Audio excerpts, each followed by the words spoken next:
I love the First Avenue series. It's one of my favorite days every time. And we're talking about Too Good to Be True. We're going to talk about favor in this series. Favor is a word that we use a lot in Christianity.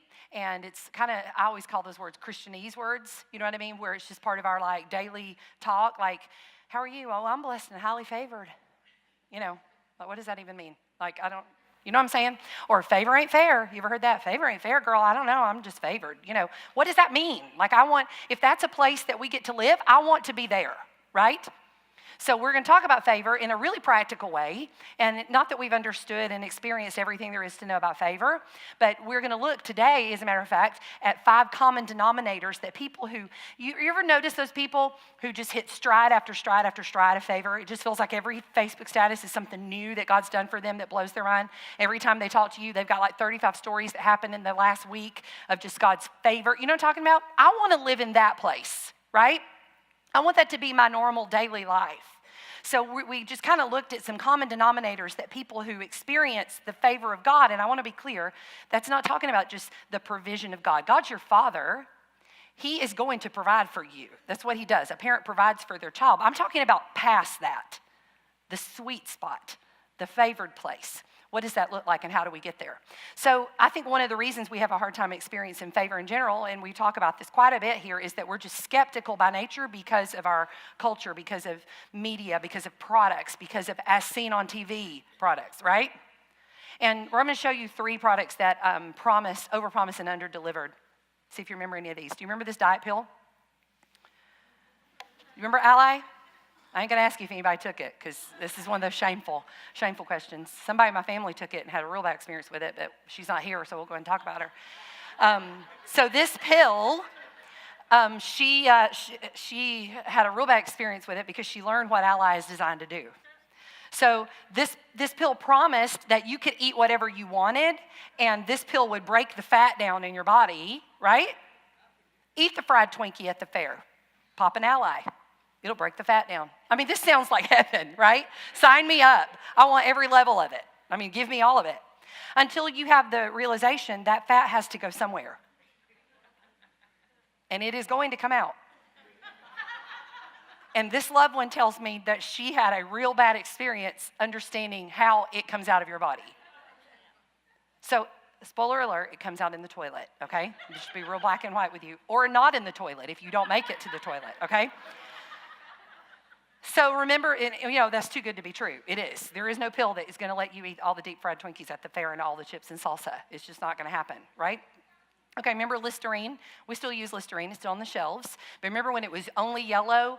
Like I remember growing up, my nanny always had it in her bathroom, and it was always yellow. Like there was never the blue and green and purple kind of Listerine. We're spoiled now. It was just straight up yellow. So Listerine, when it came out, it wasn't just about disinfecting your mouth and making your breath smell good. It was also claiming that it would cure strep throat and the common cold. So back in the old days, they're taking Listerine and gargling it like crazy every time their throat hurts. Hey, I'm just burning this stuff out of my throat. Like it's just camped out in your throat, and that's the only place the infection is in your body, right? So they're like gargling it all the time. And if you look back on your childhood, you remember it didn't do anything for anybody except make them smell like they had been hit in the bottle, right? You know what I'm saying? You could always smell those Listerine. My dad was a pastor all my life. So you get to church and you could smell the Listerine on some of the ushers, some of the people at the door. Good morning. And you're like, ooh, it smells like my nanny's bathroom. I mean, you know what I'm saying? So Listerine lost $10 million on this because it didn't cure anybody's sore throat and it did not cure the common cold. Here's a big one. Do you remember Crystal Pepsi? Y'all old enough to remember when it came out originally? I'm not talking about right now. Like when it came out the first time, this had to be like what, the late 80s maybe, I guess, something like that. So it became this big, huge deal that Pepsi had figured out a way to make Pepsi healthier. And so they're going to be so stupid, right? First of all, Pepsi is gross. But anyway, Coke all the way. So we're real opinionated about sodas and football in Alabama. Have you noticed that? So anyway, Pepsi said, let's take this, we're going to make it taste just like the real Pepsi, but we're going to remove all the caramel coloring from it, all the preservatives, and it's just going to be a healthier soda. It did not taste like the real Pepsi at all. It tasted to me like that stuff they used to give you to swish in your classroom when remember you guys had to like swish your teeth in the 80s and like spit it back in your cup? It tasted just like that. to me. So Pepsi lost millions of dollars on this huge Crystal Pepsi thing. And then they brought it back just like, I guess, last year or the year before, as if it wasn't bad enough the first time. So we've lived through just cycles and cycles of products, right? Of things that promise something astronomical that's going to change our life. And we sink our money and we sink our investment, we sink our time into attaining these things. And they've let us down. And people have let us down, and schemes have let us down, and the government has let us down, and it's just on every corner. So we go, this is too good to be true, right? And remember this statement. You know what it is, so just complete it for me. If it sounds too good to be true, probably is, right? I promise you, you can't think anything about the goodness of God that isn't true pertaining to you. And in fact, your human mind cannot wrap itself around how good his goodness is. You will never learn something about the goodness of your God that is too good to be true. We will never learn. We will never plumb the depths of his goodness in this earth. So as good as we think we understand him, and as much as we'll experience his goodness in our lifetime, and I believe I have not even started to experience the goodness of God, and I've loved him all my life. I believe that when I'm 85, 90 years old and I'm about to wrap it up and get out of here, I'll say, I don't even feel like I know him compared to what I could have experienced, because there's always going to be more that he wants me to reach for, right? So, if we just have this it's too good to be true thing about most things. And I met Rod in 1990, I think it was 1993, I think. And I was 15 years old and he was 28. It's pretty hot. So it wasn't hot then. He came walking into this. We were at this church in Canada. My dad was a pastor, and he would go and preach, different places. And so we took our summer vacation to Regina, Saskatchewan, and we went 2 weeks, and we were there like 10 days or so. And so Rod's preaching, and Dad's preaching, and so the family that we're staying with says, you just wait till you meet Rod. Rod's the guy who's going to be leading worship here this week. You're going to love him. Y'all are going to love him. He is hilarious. He makes everybody in the room feel like they're special. He's just awesome. He loves Jesus. He's never been married. All this, and I'm not anywhere even close to interested, obviously, because I'm a child at the time, and it was illegal. But anyway, at some point in the early part of the week, Rod gets there, and they pumped him up like, I'm expecting, I don't know what I'm expecting, but I wasn't expecting him. So he comes walking in the room. He's got a real tightly cut mullet, like permed. I'm talking about tight, permed, close to the side mullet. He had just a mustache.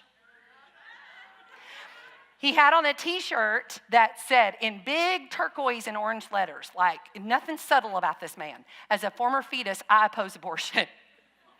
And he had on these parachute pants that were every color of the neon rainbow you have ever imagined, and Converse tennis shoes. So he comes walking in the room. I promise on a Bible, he walked in the room of that house and he went, here I am. And I went, nope. Not today, Satan. This is not it. Nope. On every level, no.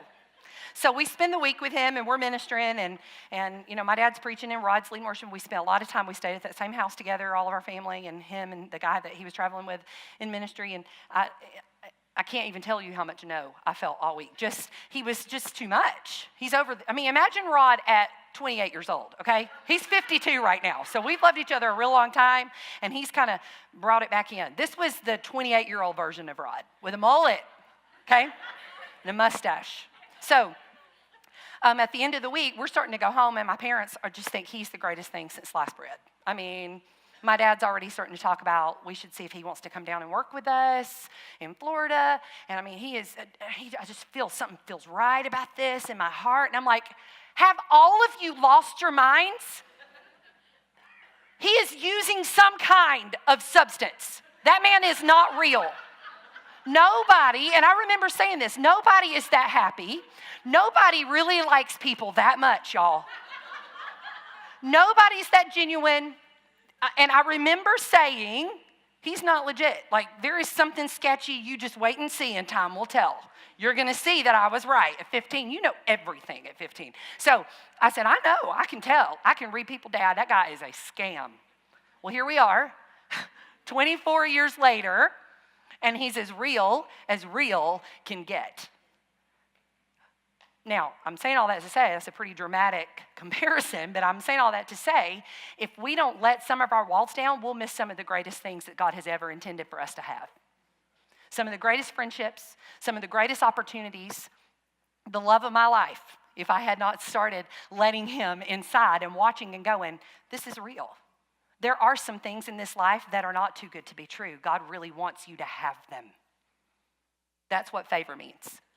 Like, I see your skepticism. I see that you don't really buy into it, but watch me wow you. That's what God wants you to live in, is that favor spot. So like I said, there's some people that just feels like they hit favor after favor, stride after stride. My sister is one of them. If there's a raffle and Lori has bought one ticket and I have bought 30, I promise you that 11 times out of 10 she will win with that one ticket. Every time.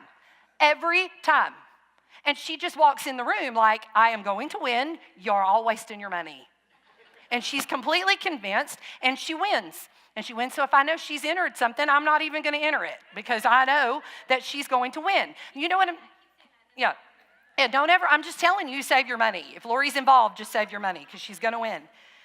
So favor means an act of kindness beyond what is usual or due, friendly regard shown by a superior, I love that, and preferential treatment or favorites, okay?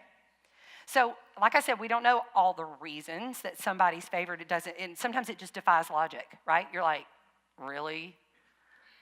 Really? He won? Are you kidding me? You know what I'm saying? But we know that there are some common denominators. So let's look at what those 5 are. Ready? Number 1, people who experience favor understand that the grass always looks greener over the septic tank. That's real spiritual stuff. Welcome to Movement Church. If this is your first time here, we are so thankful that you are here with us today, because this is real talk. In other words, the comparison game is a game that nobody wins. Okay? Listen to this. No one wins the comparison game. You're comparing your imperfect life against the imperfect life of others. Who is the perfect third party who gets to judge the winning hand? In other words, it's a circle. It's just a cycle over and over and over. I'm comparing my stuff to yours. You're comparing your stuff to mine. You're not perfect. I'm not perfect. And I think my stink doesn't stink as bad as yours does. Right? It's all right, y'all. Look at this. Comparison is a thief of favor. It convinces you that you need what's in someone else's hand instead of what's in God's. So, the law of attraction tells us that I'm going to get more of what I'm focusing on, right? So if I'm focusing on why it's not fair that you got this promotion or you have that husband or you have those kids, if I'm constantly focusing on why it's not fair that you got this and that, I'm focusing on my lack. And guess what I'm going to get more of? Lack. I'm going to get more of it. I'm moving in the direction of what I'm focusing on. That's how God built us, so we can be in charge of our destiny.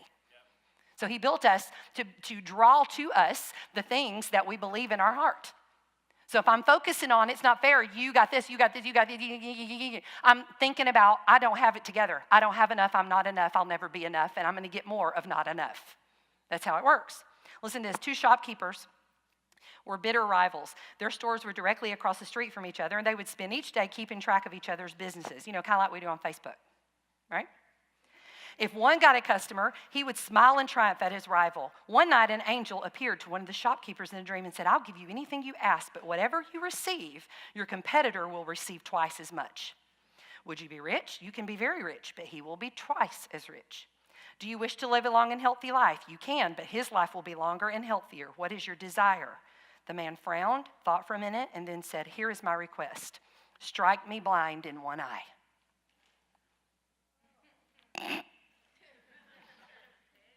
In other words, if I can't have it, I don't want anybody to have it, right? So some of us, that stung, didn't it? Some of us need to check and say, do I really love people? I say I love people. Do I really love people the way I say I do? Here's the litmus test. 1 Corinthians 13 says, love is not self-seeking. It is not easily angered. It keeps no record of wrong. Love does not delight in evil, but it always rejoices with the truth. So I can say all day long till I'm blue in the face, I love you, but the minute you get the promotion that I think I deserve and I go, really? You got the promotion? You know what I just did? I pulled up a record of wrong.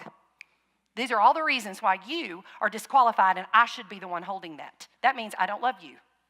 I didn't make this up. Y'all can get mad at Paul. He's the one that wrote this. He's the one who wrote this and said, the litmus test is, do I rejoice when somebody has been given a blessing that they've been praying for? They've hit favor. They've had a breakthrough in their life. Do I immediately rejoice for them and go, thank God that happened to you? Or do I go, well, that never happens to me? I mean, if I don't, that means I'm not walking in love toward that person. Doesn't mean I can't change it. It just means that's where I am today, okay? This is just a wake-up call, because if we're not experiencing favor, there are reasons why we're not. I'm going to say this. Love is the womb for favor to grow in. The reason I know that is because 1 Corinthians 13:3 says, if I don't love, I gain nothing.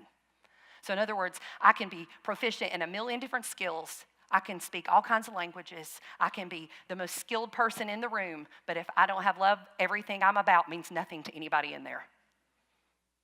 People don't care how much you know. They want to know how much you care. Amen?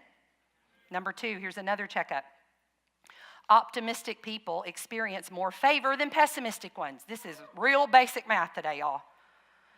This is real deep stuff. So, we have at least one of them on our friends list. You know what I'm saying? Yes, we do. Y'all can say it's okay. They might be sitting next to you. You can pretend it's not them, okay? So they're the one. Bless their hearts. That's right. Thank you for reminding me, honey. You can say bless their hearts, and you can say anything you want. So they're the ones who will eat at a brand new restaurant that everybody on your friends list has raved about, but they're the ones who will eat there and find a cigarette butt in their pasta. Am I right? They're the ones who waited to see the shack for like 6 months, right? And they finally go see the shack, and you ask, how did you like the shack? And they say, well, I don't know, because the kids behind me were kicking my chair the whole time, and the guy in front of me threw his popcorn on the floor, and then my kid tripped, knocked over my soda. You know what I'm saying? Well, how did you like the movie? Well, I didn't enjoy the movie because of everything I just said. They're the ones who pray for rain, and then they complain on the day it rains because it was their day off, and God didn't consult them about what they wanted to do on their day off. Y'all know, you know who I'm talking about. They look like this. Am I right? This is not a political statement. I happen to love George W. Bush a whole lot. I'm raising a little boy whose middle name is Walker. His name is Walker, just like George Walker Bush. You know what I'm saying? So I get it. I'm raising this guy. This is not a political statement. This is just literally how I imagine those people looking every day. On Facebook, they're sitting there, and it's just raining, blessing after blessing on them, and they're sitting there with the poncho. They can't even get it on their head.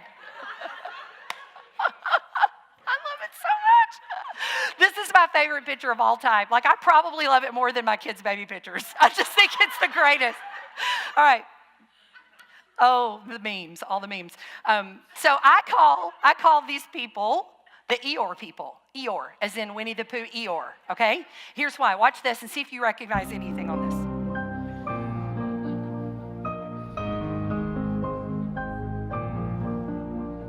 Good morning, Pooh Bear. If it is a good morning, which I doubt. However, did I get your tail back on properly, Eeyore? No matter. Most likely lose it again anyway. Poor dear. You know, I may have just the thing. Up, up, up you go. There you are. It's an awful nice tail, Kanga. Much nicer than the rest of me. It's not much of a tail, but I'm sort of attached to it. Not much of a house. Just right for not much of a donkey. Might take a day or two, but I'll find a new one. End of the road. Nothing to do. And no hope of things getting better. Sounds like Saturday night at my house. Y'all know it's the truth. Listen, I'm not going to wait for my circumstances to change to experience God's favor. I've decided that I'm going to experience God's favor, and then my circumstances are going to change, right? Now, we might need to do a Facebook check on ourselves and go back and read like the last couple months and just see what you said. See, what am I looking at? What am I talking about? Is everybody against me? Is everybody not for me? Is everybody out to get me? If that's the pattern, then I know that's a place I can tweak in my heart and I can start experiencing the favor of God a lot more than I am, right? Hey, and here's a real deep spiritual law about it. You know why optimistic people experience favor more than pessimistic people? Here it is. Because nobody wants to be around the pessimistic people to bless them. Right? It isn't a spiritual principle. This is real easy to understand. You don't want to be around those people. God uses people to bless people. And if nobody wants to be around you, how can they bless you, right? Hey, I've been there. I'm not preaching at you. I'm preaching to myself. This is a daily checkup for me. I'm just naturally a super sarcastic person. I know you didn't know that. But I'm a really sarcastic, sketchy. I mean, like I remember early in our marriage, sarcastic things I would say, and I could tell Rob would be like, do I go or do I not go? Like, I don't know. No, honey, it's fine. You can go. Oh, gosh. What are you saying right now? Like, I hear words, but I don't know what you're actually saying, right? So, I mean, that's kind of how you make people feel when you're a skeptical, sarcastic kind of person. So, I mean, I've had to work on that. This is a checkup, y'all. It's okay if that's where you are. You've got a pastor that's there with you. I'm not ashamed of it. Don't be yelling, it's the truth at me, Heather. Yeah. She said, it's the truth. It's the truth. You know what Limburger cheese is? Okay, listen to this story. One evening, several college students spread Limburger cheese on the upper lip of one of their sleeping fraternity brothers. Upon awakening, the young man sniffed, looked around, and said, this room stinks. Then he walked down the hall and said, this hall stinks. Then he left the dorm and said, the whole world stinks. Catch a whiff of this as they walk by. Look, it's okay if you just want to cut through that row where Phyllis and Wayne are. Just walk right through there. Yep. You smell it? I can smell it up here every time they come. So this is not spoiled. This is how Limburger cheese smells. Like real, legit Limburger cheese. This is how it smells. So if they left these bowls of this, are you smelling it? Can you catch a whiff of it? For real. Okay. If you can't, I want you to be blessed. I want you to smell it. All right? We're about being equal and fair. So I want everybody to have the chance to smell it. It sat in my refrigerator all night, so if I smell it, y'all got to smell it. That's how it works. I took one for the team. You're welcome, Lord. I did it. So I smell it so bad. It's so nasty. Now, here's the deal, Rod. That's been sitting outside since last service, so it's getting warm and nasty. But if we left it in here, just those 3 bowls would make this room uninhabitable. Little pieces of cheese. They're only this big. And they would make this room stink up. Amy's literally throwing up. We should put those little airplane bags in front of everybody's seats for stuff like this. My point is, something that little, that potent, could wreck the atmosphere of this room. Are you with me? You might need to do a check and say, do I change the atmosphere in a negative way when I walk into the room? Do people dread seeing me coming? Wow. Because I'm telling you, if you even think that's who you are, that's a reason you're not experiencing the favor of God. See, the favor of God is always moving toward you. It's always applicable to you. It always is for you. But I have to decide if I'm going to be the person that stinks the room up or the one who smells like Jesus when I come walking in. Wow. Okay? I want you to remember Limburger cheese. That stuff's real hard to find, too. It's, I guess, on purpose. Number 3, people who experience favor know that God is all about his favorites. I have favorites. It's not a secret. Very opinionated about my favorites. See if you can guess some of my favorites. What's my favorite? Does anybody know what my favorite TV show is? The Blacklist, hands down. Who is my favorite person on this earth? Rod, of course. Well, I said that in the first service, and my daughter yells out, Red Reddington, the guy from Blacklist. I'm like, literally going, damn. What's my favorite drink? Coffee. What's my favorite food? Not just chips and salsa, all the chips and salsa. That's right. So I'm very opinionated about my favorites. When you have favorites, you wear it like a badge, right? You're not mind telling anybody what your favorites are. Like, I'm very opinionated. I have a hard time trusting people who don't drink coffee, especially if they are a parent, especially if they have more than 2 children. I'm like, how many children do you have? Like 3? You don't drink coffee? No, like, nope. Abby, you are not going over to their house, right? There's something going on if you ain't drinking coffee and you've got several kids. Sorry. So, I mean, everybody's got their line. There's mine. I don't know, like I'm opinionated, I don't know why anybody would buy anything other than Jif peanut butter. Am I right? Seriously. I don't know about you, Peter Pan. Rod's a Peter Pan guy. Come on. No. Jif. Jif. Yes, creamy. And when you open up that lid and it's just the smooth, it's the smoothest thing. It's one of the most pleasing things I've ever seen. I'm like, don't touch it, don't touch it. I get to be the one. You know what I'm saying? I tried to save money. You know, I'm breaking the top of that. You don't get to steal my joy. Nope. So I tried to save money. You know, I go to Aldi. I do love Aldi. I appreciate Aldi. But Aldi peanut butter is like smearing concrete, like clay. It's like clay on bread. You tear the bread up. Jif peanut butter all the way. Don't even try to fool me either, because I will know. I don't know why anybody would put on college football clothes that don't say Auburn Tigers. Why are you wasting money? Because of national championships and stuff? That's so lame.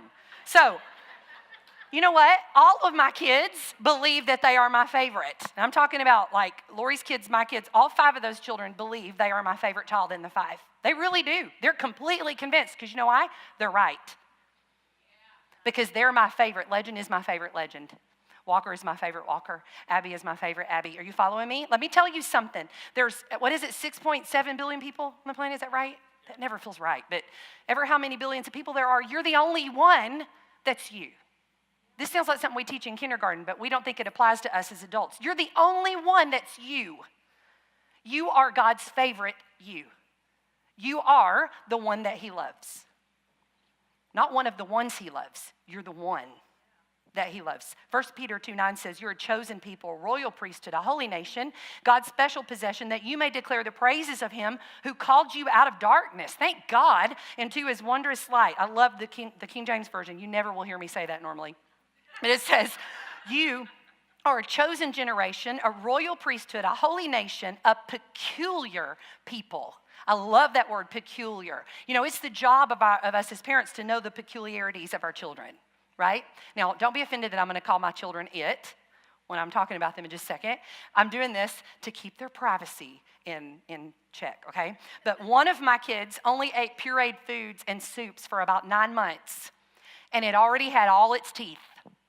But it would gag and gag and gag on every new texture. Like we would feed it like a green bean, and it would go, it always made this noise.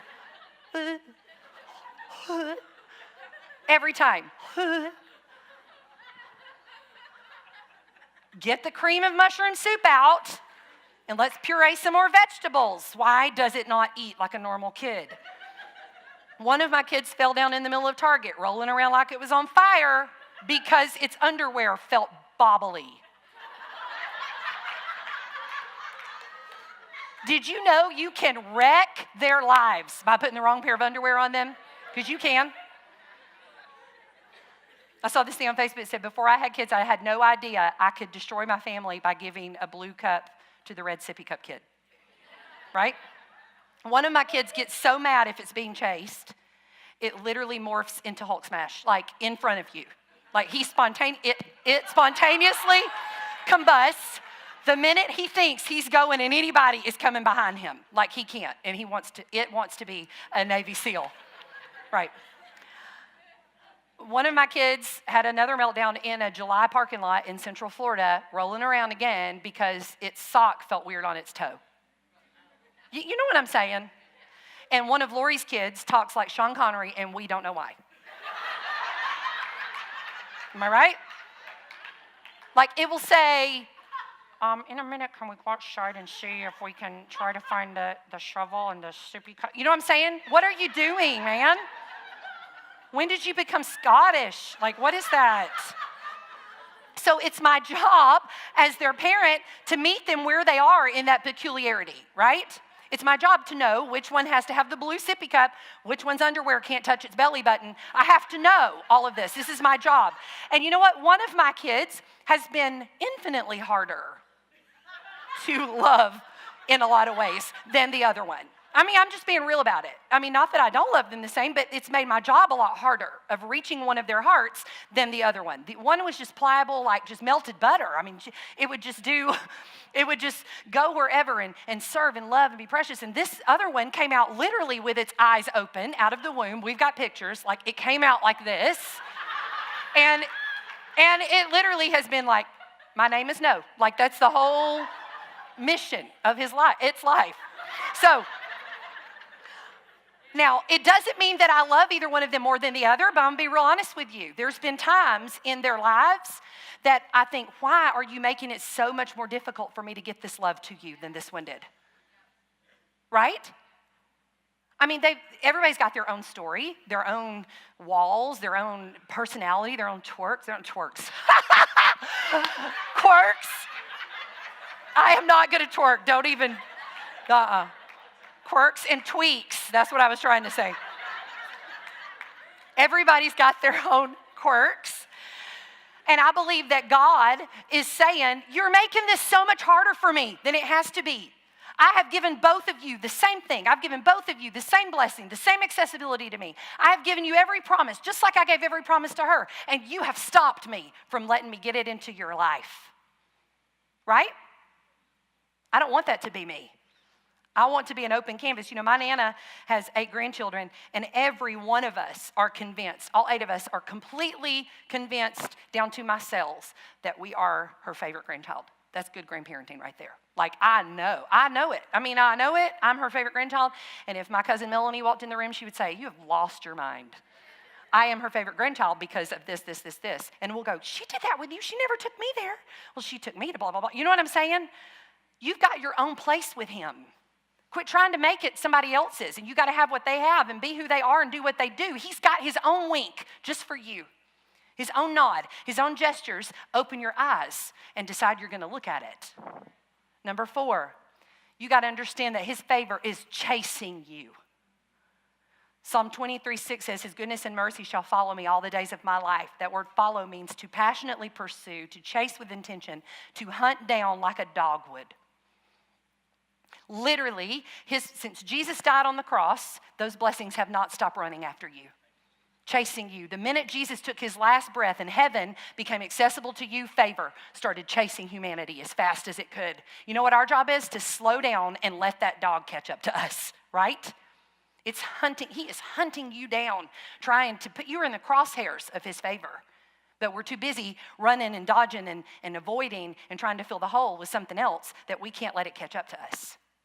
You know, when we lived in Central Florida for 21 years, we had Disney passes a lot. There's 4 Disney theme parks, and we would get like the 4-park hopper, and we would go just when we wanted to. There's months you just don't go. You just don't. Everybody that lives in Central Florida knows you don't go when school is out, period, ever, for many, many, many, many reasons. Number 1 being the heat. You just don't. But we would go, we would get the park hopper, and then maybe one day after school, Rob would say, hey, let's pick up Abby, and let's just go ride the Pirates of the Caribbean, and it's a small world. Fun. I mean, who wouldn't want to do that, right? Or let's go ride Spaceship Earth. That's my favorite ride at Epcot, the big ball. You know, let's go ride a few rides and come back. Well, one time we went, and my mom, if you know my mom, she has always been the most, without a doubt, the most expectant human being for the favor of God I've ever seen. She literally expects it like entitlement. Like, it is mine, and when I show up, favor shows up with me. You know, and she will wake up like every day's Christmas morning, which is really obnoxious when you're my personality. So she would wake up and be like, you remember this song? You'll remember this, Miss Phyllis, I know. I'm going to sing it like her. Rise and shine and give God the glory, glory. Rise and shine and give God the glory, glory. Rise and shine and give God the glory, glory. You know what I'm talking about? Or she would get up and say, get up. We're going to do something awesome today. What? We're going to go to buy groceries. And I remember my dad being like, Janice, back off. She can't handle it.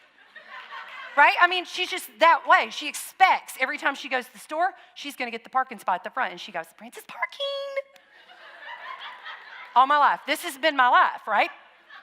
So we took Mom to Disney with us this one day. So we're in line, and me and Rod and Abby are there, and Walker had not been born yet. So we're in line, and forever. I mean, we were youth pastors. We would go to Disney all the time before, and we went many, many times after this. But on this particular day, Disney's celebrating its, like, I don't know, 25th anniversary or some birthday. And the castle's decorated all cool, and they're doing these random acts of, like, Disney in the crowd and blessing people with just crazy stuff. So we're in line to ride something, and this lady goes, hey, you three and that little girl, come over here. So my mom's already like, oh my gosh. So we get over there, and she says, hey, I'm going to give you fast passes. You got a park hopper? Yeah, I'm going to give you fast passes to everything you ride today in all 4 parks. That means, you just get to like go, hey, when you're walking down the line, sucks to be you. You get in the front of the line with your passes. So we had park hopper passes. We never got park hopper passes before. We never got them after. I know beyond a shadow of a doubt it was because we had the expector with us. She expects it. It's a lightning rod on her head. And if there are 3,000 people, it will find her. So if you're not at the place yet where you're experiencing the favor of God, you need to link your life up with somebody who is and let that rub off on you. Yes. Right? I told you, Rod for years, and he still does it. We lived in this dumpy little apartment. When you first get married and you think you're going to have all this stuff and you don't have nothing? Well, we lived in this apartment. It was the sketchiest thing. I remember standing there going, I deserve more than this. Like saying to him, I'm not supposed to live like this. This is not me. I opened the dishwasher and roaches would like come out. It was real bad. And Rob would go over to the little mailbox going, big money, big money, big money, big money, big money. I mean, he's done this for years because any day he expects the biggest check of his life and he's literally going to go, told you. You know what I mean? It might have taken 20 years for that check to come, but he's expecting it. He's not letting his circumstances tell us it's going to be like this forever. Look at this. Here's Paul, 2 Corinthians 11. I've worked much harder, been in prison much more frequently, been flogged more severely, been exposed to death again and again. 5 times I received from the Jews 40 lashes minus 1. 3 times I was beaten with rods. Once I was pelted with stones. 3 times I was shipwrecked. I spent a night and a day in the open sea. I've constantly been on the move, been in danger from rivers, bandits, danger from my fellow Jews, danger from the Gentiles, danger in the city, danger in the country, danger at sea, and danger from false believers. I've labored and toiled and gone without sleep. I've known hunger and thirst. I've gone without food. I've been cold and naked. Besides everything else, I've faced the pressure and concern of all these churches. This is the man. So in all of these years of his ministry, he experiences all of this. And in the middle of all of that, he says things like, greater is he that is in me than he that's in the world. He says, I can do all things through Christ who strengthens me. I can press toward the mark of the high calling. None of these things sway me. And if God be for me, who can be against me? He never let all of these things, that one of those things would land us like in the depths of despair, having to take like 6 weeks off from work. You know what I'm saying? Because we're spoiled. It's what we are. So we're spoiled. We got a sinus infection. And I'm laid out of work for 6 weeks about it, stop, drop, and roll about it, please. But here's this man who's writing 2/3 of the New Testament, experiencing the worst kind of tyranny of his entire life, and he keeps saying, nope, it's going to turn around for me. I've got a mission that's greater than what I'm experiencing right now, and I'm going to keep putting my feet on the floor. I'm so thankful he did, because we have grace, the message that we understand, because he didn't stop. Number 5, favor doesn't look at your track record. Right? I love this quote, the definition, of favor that says an act of kindness beyond what is usual or due. You remember when the prodigal son came to his senses and he was in the pig pen? He had wasted all of his inheritance on prostitutes and parties. He's in the pig pen and he's eating slop and he has that moment of, what am I doing? I got to go home. I don't have anything left.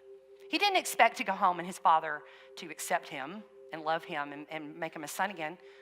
But he didn't expect either to be stoned or killed. He just thought, I'm going to go back and I'm going to say I'll work it off. I will earn this back for you. I'll be your slave for the rest of my life. I just got to have a roof over my head again, right? He was just kind of in the middle of expectation. And kindness of the father said, I'm not going to stone you. But the favor that he had in the heart of his father said, I'm going above and beyond that. I'm going to put you back to the front of the line where you would have been if you hadn't left the line to begin with. We have this idea, I've messed up, I got out of line, I got to get to the back of the line and work my way back up to the front, right? The Father has favor toward you. His heart dances when he thinks you're coming back. And he says, guess what? I'm going to pick you up and I'm going to move you over all of these people and I'm going to put you back to where you would have been because I know what your heart is like. And you are not defined by what you did. You're defined because you're mine. That's what he's saying. Favor puts you back to where you would have been if you hadn't had the setback. Isn't that good news? This isn't Christianese, y'all. I'm real talking this today. I hope you've caught that. This is real talk. He puts you back to where you would have been if you hadn't had it stolen from you, or you hadn't made a stupid decision, or you hadn't quit, or whatever it was that bumped you backwards. He wants to put you back to the front of the line. Can I read you something? Favor doesn't pick and choose. It doesn't care about how many times you've dropped the ball, and it has never one time asked for your resume. Favor doesn't comb the crowd for the ones who have it all together and actually couldn't care less about qualification, statuses, or degrees. Favor doesn't have an exhausting list of prerequisites. It has 0 catch-22s and not an ounce of IOUs attached to it. It doesn't hold your family name above your head. It pays no attention to how many people have tried and failed. And it gives absolutely no audience to the counsel of your fears and self-doubts. See, favor doesn't care who you are. It only sees whose you are. Jealousy had stolen Joseph's identity and landed him in prison for a crime he did not commit, but favor promoted him within the prison walls and landed him with a clean record in a position of government. When a nation was on the brink of genocide because of tyranny and bondage, favor promoted an orphan named Esther to the position of queen, saving her people from death. Selective breeding and mass murder sent a baby boy named Moses down a river in a basket to spare his life, but favor landed him in the arms of Egyptian royalty, where not only his life was saved, but an entire nation of people removed from slavery. Lust, power, and pride corrupted the heart of the shepherd boy giant slayer turned king that we call David. Yet favor called him a man after God's own heart, even while he was in those dark places. A village saw a young teenage girl full of imperfections and sin of her own, but God gave Mary favor and made her womb the savior of the world. The world saw 12 ragtag fishermen, tax collectors, and sinners, but favor saw 12 men who could change the planet, empowering them to live more godly lives and calling them higher. You look in the mirror and see failure, regret, agony, and mistakes. The lines on your face that shouldn't be there this long because worry has stolen the best years of your life and convinced you this is as good as it gets. You see an unwed mother. You see a failed marriage, or 2, or maybe 3 of them. You see a wall that holds no diploma and a job you had to settle for because you quit. You see broken promises and shattered hopes. You see time after time you've ended up here, and that days have turned into decades and nothing has changed. You see sand passing through the hourglass, and every birthday cake is a painful reminder of what you've wasted. You see unworthiness, shame, regret, and despair. You see the obvious, but favor sees, listen to me, the truth. Favor moves you up to the top of the stack. It sees your application as the one that glows. Favor causes you to walk in a room and for heads to turn. It breaks the mold and pushes you above the glass ceiling that has stopped you. Favor causes your very existence to be a magnet for others. It defies logic and makes you irresistible to God's blessings. Favor pays no mind to the untruths you've convinced yourself of and has no problem positioning you for what you don't actually deserve. Favor gives you more than equal pay and doesn't just get you caught up, it gets you ahead. See, paychecks lie in the hands of your employers, but favor lies in the heart of your God. He searches every crowd and knows every heart. Favor searches for open windows and cracked doors and then takes them completely off the hinges. It causes the impossible to become a trophy on your shelf and removes the stain from the carpet of your heart. Favor hones in on you, not what you've done or didn't do. It isn't earned. That's why it's called favor. See, God's willingness is to go above and beyond, to surprise you, to show partiality to you, to give you the corner piece of cake with extra frosting, and it's not even your party. Favor is the parking space closest to the store, the sold-out toy being returned by someone just in time for you to buy it on Christmas Eve. It's the audience with the most inaccessible boss, the woman who gets promoted in a man's field, and it's the person in front of you buying your coffee. Favor is having the home field advantage because his heart is your home, and he has made his home in you. Favor puts you in the right place at the right time because your God is the right God to show his power off to you to win your heart. You don't feel worthy of extra pieces. It's not about you. It's not about your shortcomings. It's not about your successes, your victories, or your defeats. It's not about would've, could've, or should've. Favor is about Jesus. It has always been about Jesus. It will be about Jesus tomorrow. It will be about Jesus next year, and it will be about Jesus for eternity. It's about what he gave, who he is, and who he wants to be in your life. The King of Kings and the Lord of Lords left no stone unturned and has no hidden clause in small print exempting you. You're not powerful enough to wreck his plan for your life. You're not evil enough to derail his passion. And you're not broken enough for him to walk off from you because favor is yours. We are praying. Go ahead and praise him. This is not about me. This is what he has for you. We are praying that glass ceiling that has pinned you in is shattered all over you in this series. I want this church to be known as the church where you want to go to that church if you want favor. Not because anything about us. It's not even about financial gain. I don't care about all of that. God is my source. I'm talking about we want people who feel like they've got nowhere else to go and nothing left offered to them to know if they can get here, they'll experience the favor of God, right? That they'll see the kindness of God, that they'll see the mercy of God, that they will taste friendship that they've never had before, that they feel like they don't deserve, that they'll take second chances, third chances, 10 chances, ever how many chances it takes until we get it right, right? Favor belongs to you. Hear what I'm saying? It has nothing to do with you deserving it. That's why it's called favor. It belongs to you. Let me pray for you. Holy Spirit, thank you that favor does belong to us because of the finished work of Jesus Christ. Thank you that because of his death, his burial, his resurrection, that as he is, so are we. He's your favored one. He was the darling of heaven. He was your only begotten son. And as he is your favored one, we are your favored ones. That we are in Jesus. We were in Jesus in this sacrifice. We were in Jesus in the resurrection. We celebrate the favor that belongs to us because we are in Jesus. So I thank you that today we start to look at who you are and what you have qualified us for, and not what we feel like our degree has qualified us for or what our family name has qualified us for. That we were called higher and eternally to do what you've called us to do. I thank you for expectation coming alive inside of hearts that have not felt that flame in a really long time. And if you're here today and you haven't asked Jesus Christ to be your Savior, what a day to do it. I'm telling you, I think if your mama could sit here, she would say, please do it. This is the most important decision you'll ever make in your life. And we want to pray this with you. We all pray this every Sunday, so just pray it with us if you want to. Jesus, I believe you came into this world. You lived a sinless life. You took my sin. You took my judgment. My past is gone. My future is spotless. I call you my Lord. Amen.